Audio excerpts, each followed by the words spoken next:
Hello everyone, welcome to Storytime. It's me, Josh.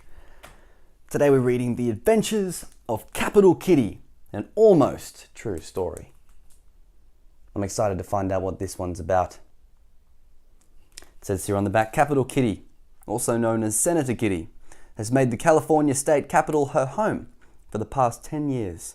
She spends her days patrolling the beautiful Capitol grounds and is cared for by the many employees who work in the building. Wow, so it's based off a real cat, but it's a story that's been developed and imagined to make it, I guess, a part of this storybook for us to read today. Exciting, exciting. By Sharon Davis, illustrations by Daniel San Souci. Let's find out what this one's about. Get comfortable, get ready wherever you are. We're about to delve into story time. That's right. Let's find out about Capital Kitty. What kind of adventures we're going to go on today. Here we go. Capital Kitty lived under a windowsill, behind the bushes, in front of a large stone building that just happened to be the state capital of California. All day long, Capital Kitty watched over her kingdom. All the flower beds, monuments, and trees that surrounded the Capitol building were part of her kingdom. Every morning and every night, Capital Kitty stood in her special spot near the entrance of the Capitol, greeting all the employees like a queen reviewing her royal subjects.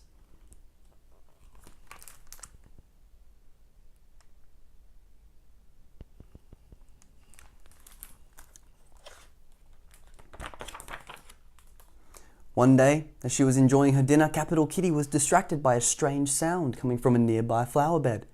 At first, she ignored it, but the meow hoo hoo hoo just wouldn't stop.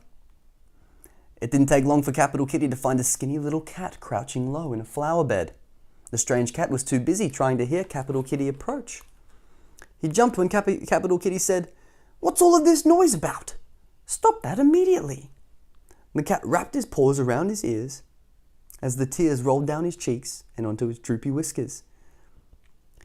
He meow-hoo-hooed even louder and trembled so much that even the flowers around him shook. Capital Kitty softened her voice. "I'm not going to hurt you," she said. "Tell me why you're making so much noise and maybe I can help you." Doesn't look super happy. The other cat, a bit sad. The cat looked at Capital Kitty with sad, teary eyes and said in a shaky voice, "Some alley cats pounced on me and chased me. I ran until I was too tired to run anymore. And now you'll probably make me go away too. Meow hoo hoo hoo." So now I see what the meow hoo hoo hoo is. It's like meow and then the crying. Capital Kitty wanted to keep Capitol Park all to herself, but she didn't want to act like those mean alley cats. How could she get rid of her unwelcome guest? Capital Kitty thought and thought. Finally, she came up with a plan. If she took the young cat into the Capitol building, they would be chased out immediately. Then the scared little cat would run far, far away, and Capital Kitty would have the park all to herself again. Capital Kitty offered the scrawny cat some of her food and asked, "Do you have a name?" The little cat looked down at the ground. "I don't have a name or a home." "Oh, that's sad. I just run from place to place. I'm scared of everything. That's why they call me Scaredy Cat." It's like scare, space D, space cat. So it's like a name, but we all know it sounds like Scaredy Cat. Yep. "But you can call me D-Cat," he added shyly, "if you want to. Then that's what I'll call you. And you can call me Capital Kitty." "Why do they call you that?" asked D-Cat. "Don't you know where you are?" asked Capital Kitty, proudly puffing out her chest. "This is the capital of the great state of California, and a very important place. It has been here for more than 130 years, and there has always been a cat to watch over the park. And now I am the Capital Kitty. I live in California, in America." "Cool. I've seen lots of big buildings. Why is the Capitol so important?" asked D-Cat. "This building is the government house for the state. All of the important work of the state is done here by representatives who have been elected by the people." Capital Kitty began to explain. Then she remembered her plan. Why don't I show you around? You mean we can go inside? D-Cat asked in amazement. Of course, just follow me. Together the two cats walked right up to the door. There were so many people leaving that it was easy to scurry in. Just as Capital Kitty had planned, the Capitol police officer stationed near the door shouted, "Hey, you cats don't belong in here! Out, out!" Except more so if he's American, his voice would probably be like, "Hey, you cats don't belong in here! Out, out!" But instead of running outside far, far away, D-Cat bolted up the stairs. Totally surprised, Capital Kitty ran after him. The police officer chased the cats, shouting, "Stop!" On the second floor, D-Cat ran to the end of the hall and slid across the waxed floor right into a large chamber, followed by Capital Kitty and the police officer. Look at them running up those stairs there and blitzing through. It was the State Assembly chamber. The assembly members were voting on a bill that could become a law. The cats and the police officer ran through the green carpeted chamber between the antique desks. Papers flew, people shouted, and someone pounded a gavel to try to bring the chamber to order. Gung, gung, gung. You know how you've ever seen judges, they have that hammer and they say, "Order, order in the court, order in the court."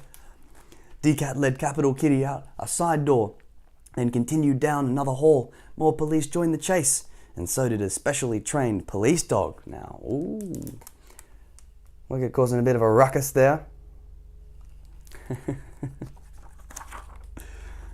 The long hall led to the other side of the Capitol building and the State Senate chamber.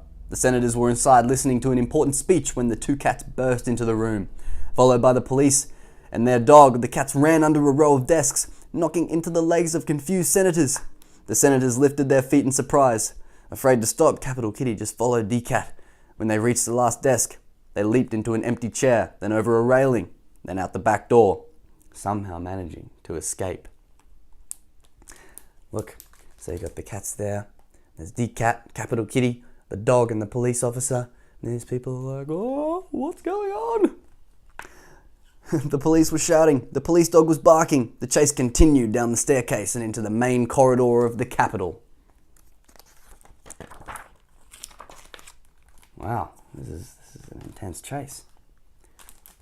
The cats were both so scared, they ran through a set of large double doors. Surely this was the way out.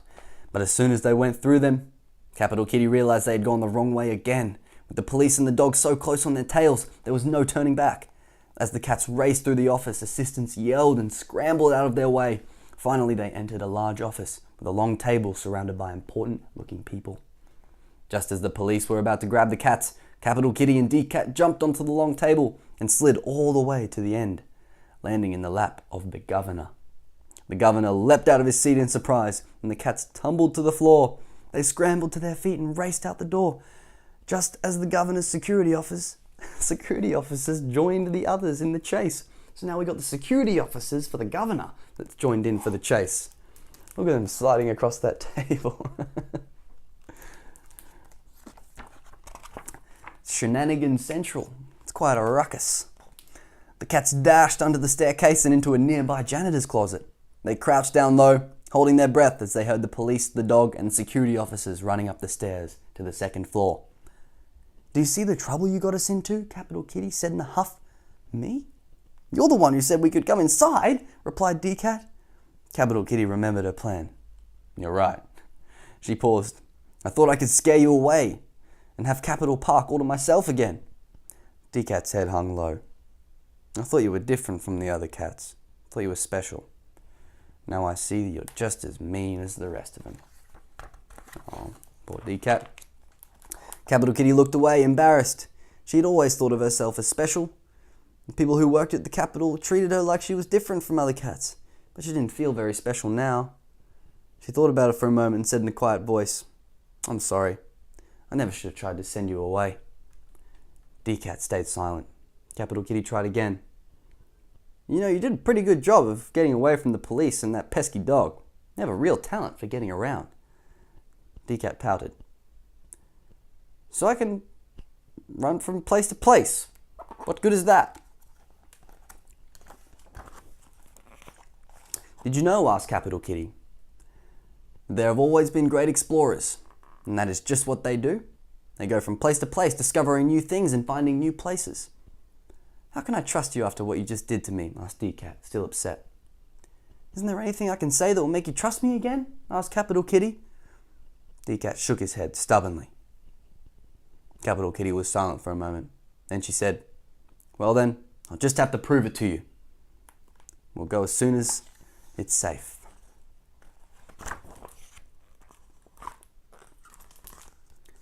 Oh, hope we don't run out of time. When the capital was finally quiet, Capital Kitty pushed. This is a really good story. It's a long, awesome, in-depth story. I like it. Are you enjoying it so far? Yeah? Awesome. When the capital was finally quiet, Capital Kitty pushed open the door and said, come on, I have something to show you. Decat followed her cautiously. The two cats crept through the dark building. Finally, they came to a large room under a high dome. In the center stood a giant statue of a man kneeling next to a woman in a long gown. Capital Kitty pointed to the statue. That man is an explorer named Christopher Columbus, she said. He's asking Queen Isabella of Spain for permission to travel and discover new places. What he did was very special. Even though he lived more than 500 years ago, children still learn about him in school. Decat looked up at the statue in astonishment. He stayed there for a long time, thinking about the great explorer and imagining his adventures. Let's see now.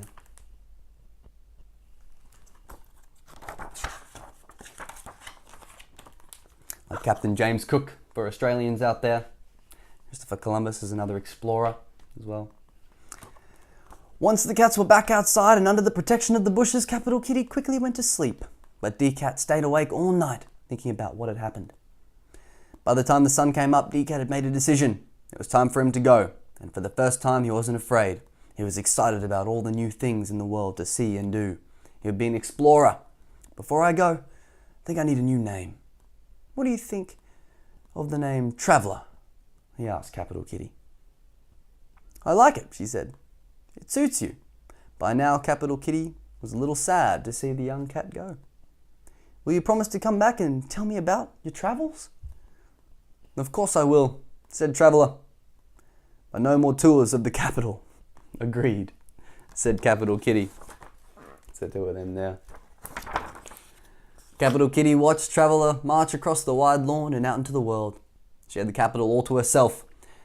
Again, but she was going to miss her new friend. Soon she heard the people arriving for work at the capital.